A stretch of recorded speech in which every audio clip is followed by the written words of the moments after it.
o que que um sócio capitalista ganha ao investir em escritórios, né? Então, eu acho que um tema que foi muito forte nesses últimos 2 anos, e no momento de mercado mais difícil, né, que a gente comentou há pouco por conta do juro alto, é qual é a rentabilidade desses escritórios. Nenhum investidor financeiro, um fundo de private equity, ou mesmo um angel, né, ele tá entrando num escritório, se ele não acreditar que aquilo é capaz de trazer crescimento e rentabilidade, né. Então acho que o tema que foi mais forte e ainda está vivo, é o da maior profissionalização das assessorias de investimento.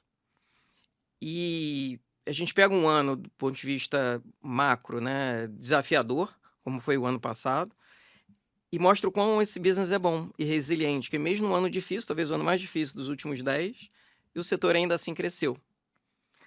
Então isso atesta para a qualidade do negócio, que portanto deveria atrair investidor financeiro e eu acho que vai atrair, mas por outro lado há uma dispersão muito grande entre os players, ou seja, num ano em que a indústria cresceu, apesar de toda a diversidade, você vê players que se destacaram muito positivamente e outros que estão ficando pelo caminho.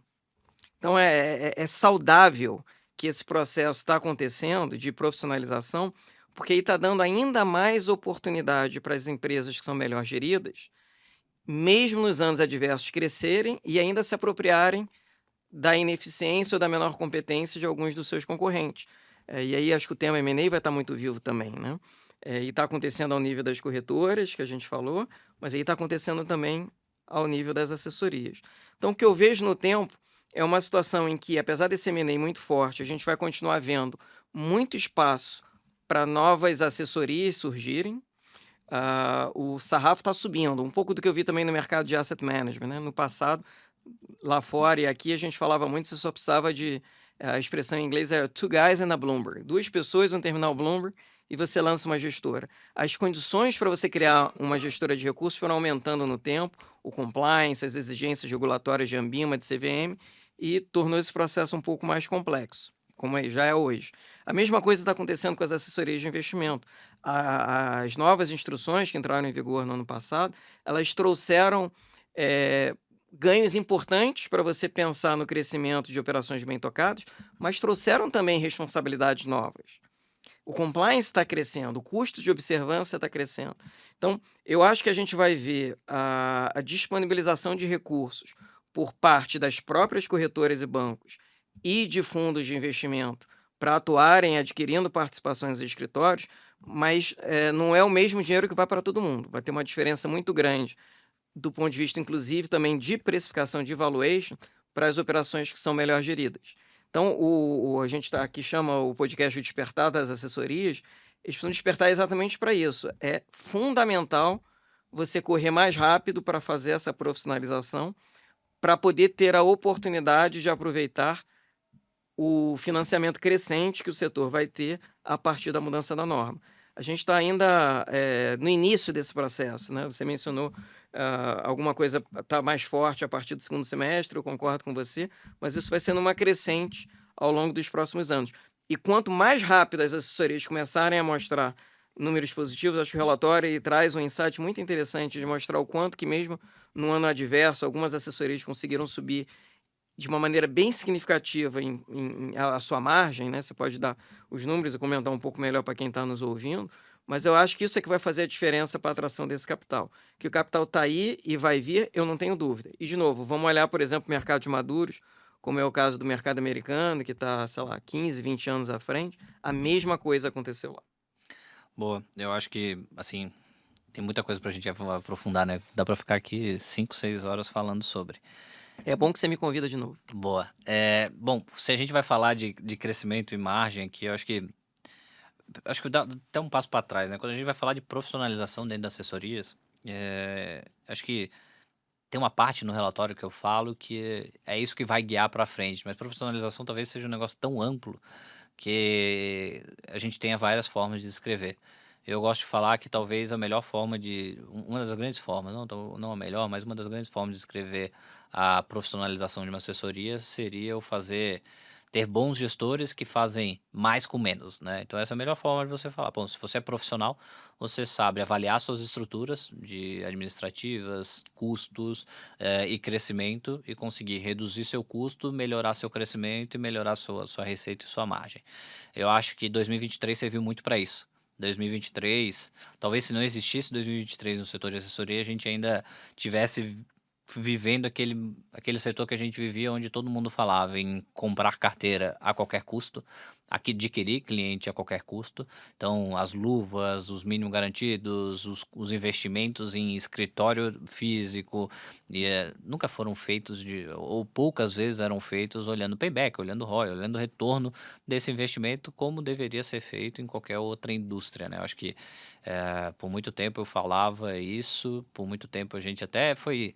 Acho que a WZ viveu momentos, né? Acho que você quando nos acompanha, no início a gente viveu um momento talvez de alguém que o pessoal falar, desconfiar, falar, cara, os caras estão jogando contra a gente, como assim? A gente não, pô, tô te alertando que o momento tá claro que o momento vai piorar, a taxa de juros deve subir e isso vai jogar contra vocês. E quem estava com a gente agradecia muito, né? Eu acho que por muito tempo alguns players que não estavam com a gente ficavam meio ressabiados ali, ficavam, pô, mas peraí, esse cara tá jogando contra ou tá jogando a favor? Ele tá me falando coisas que faz sentido, mas pô, por que que ele tá divulgando isso? E os nossos parceiros batiam um pau e falavam assim, cara, é isso mesmo, é isso que eu preciso que alguém que mostre o que tem que ser feito, porque da forma como está sendo feito não está fazendo muito sentido, que é só vamos olhar AUC, porque se a gente tiver um AUC, uma receita maior, a gente consegue melhorar o negócio com a corretora. E talvez por determinado momento esse era o game mesmo, esse era o jogo, mas sobre a perspectiva de profissionalização e de lucro, isso começa a ficar um pouquinho diferente, né? Principalmente, esse é como você falou, o despertar é para isso, né? Eu acho que as assessorias precisam despertar que a assessoria de investimento precisa ter, é uma empresa de serviço, a empresa de serviço precisa ter margem positiva, e não só positiva, relevante, né? A gente está falando aí 20, 25%, até 30%, a gente tem assessoria ali próximo de 30%, e 2020, se não existisse 2023 ali, no último relatório, né, no final que foi o último relatório anual, foi no final de 2022, a gente lançou para o mercado e foi o barulho geral, onde a gente falou que grande parte das assessorias do mercado tinha EBITDA negativo. E o pessoal, mas como assim? É uma empresa de serviço? E sim, estavam com EBITDA negativo se você fazia a análise correta, botava custo na onde tem que ser colocado custo e intangível como custo muitas vezes, né? O pessoal tenta, às vezes, exemplo, tenta botar mesa de SDR, mesa digital, que é custo como investimento, mas quando a gente faz a análise corretamente, a gente vê que a maior parte das assessorias estava realmente na parte negativa e queimando caixa. 2023 foi ótimo, porque a galera não dava mais para negociar contrato com a corretora, porque eu tinha acabado de fechar. Eu estava com o meu caixa ali, mas eu ainda estava queimando muito caixa também, então talvez a minha perspectiva ali é que esse caixa fosse acabar. E a gente viu uma corrida, pelo menos, de profissionalização da estrutura. Olhar para custo e falar assim, cara, o que aqui está acima ou abaixo da média? Eu acho que a gente fez isso muito bem com os nossos parceiros. A gente aí tem algumas dezenas de parceiros e a gente conseguia, nas apresentações de resultado, mostrar, ó, essa linha de marketing aqui, por exemplo, está acima da média, esses seus gastos específicos aqui você poderia reduzir para tanto fazendo determinado plano de ação. Então acho que a gente conseguiu atuar bem e o grande ganho de margem ele veio em implementar a escala em custos, tanto variáveis quanto em despesas fixas, né? Eu acho que quando a gente fala de despesa fixa, se você olha a perspectiva disso sobre a receita, e tem um gráfico dentro do relatório que você consegue ver, se você consegue diminuir essa relação, você tem um ganho de margem significativo, porque mais uma vez, mesmo o cenário ruim que a gente viveu em 2023, as assessorias cresceram, então sua receita continuou crescendo. Mas o problema era que o custo crescia muito mais rápido que a receita. O custo crescia em paces muito maiores. Então, se você consegue reduzir o custo e manter ele estável e ter uma perspectiva positiva para esse custo, a sua margem melhora muito rápido dentro desse setor. E a gente teve ali na média ali mais de 10 ganhos, mais de 10 pontos percentuais no EBITDA dos nossos parceiros. Teve assessoria parceira nossa que melhorou 30 pontos Incrível, né? percentuais em 12 meses. Se a gente olha em 18 meses ali, a média foi já 15 pontos percentuais. E a gente fala que tem ainda muita margem, né? Então, assessorias que saíram de -5 para +5, puta, ao longo desse ano, com um crescimento de receita e mantendo esses custos estáveis e ainda implementando planos de melhorias, vão atingir rapidamente 20, 25% e vão gerar caixa significativo, que eu acho que é uma coisa que as assessorias ainda não conseguiram entender.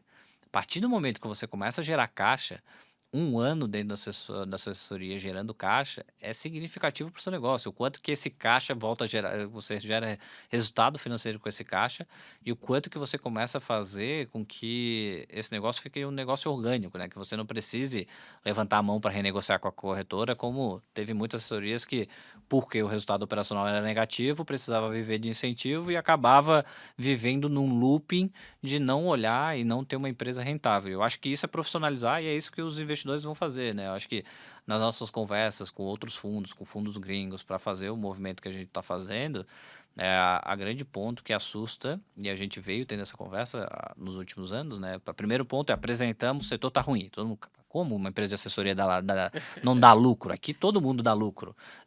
Até porque lá é um outro movimento, um movimento de RIA, né? De RIA deles. Mas aqui no Brasil, não. E agora a gente foi mostrando essa melhoria. O pessoal fala, bom, ótimo, essas melhorias vieram. E então agora dá para começar a pensar em investir nesse setor. E eu acho que essa vai ser uma premissa básica que poucas pessoas entenderam, né? De tipo, dá lucro. Qual que é em quanto tempo vai dar o lucro ou a margem necessária? Como que tá o EBITDA ou o EBOC, né? Que muitas vezes o pessoal fala lá fora, que é o ganho antes da compensação do sócio fundador. Como é que tá o EBOC? Como é que tá o EBITDA?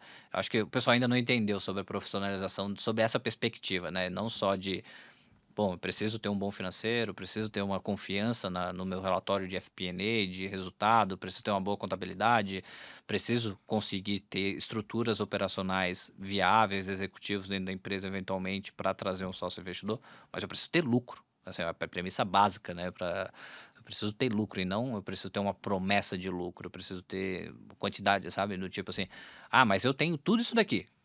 Mas tudo isso aí é o quê? É um monte intangível. É um monte de ativo intangível que, em tese, está sendo colocado como investimento, mas dentro do balanço não dá para fazer de uma forma, ou você tem que subir o intangível de uma forma.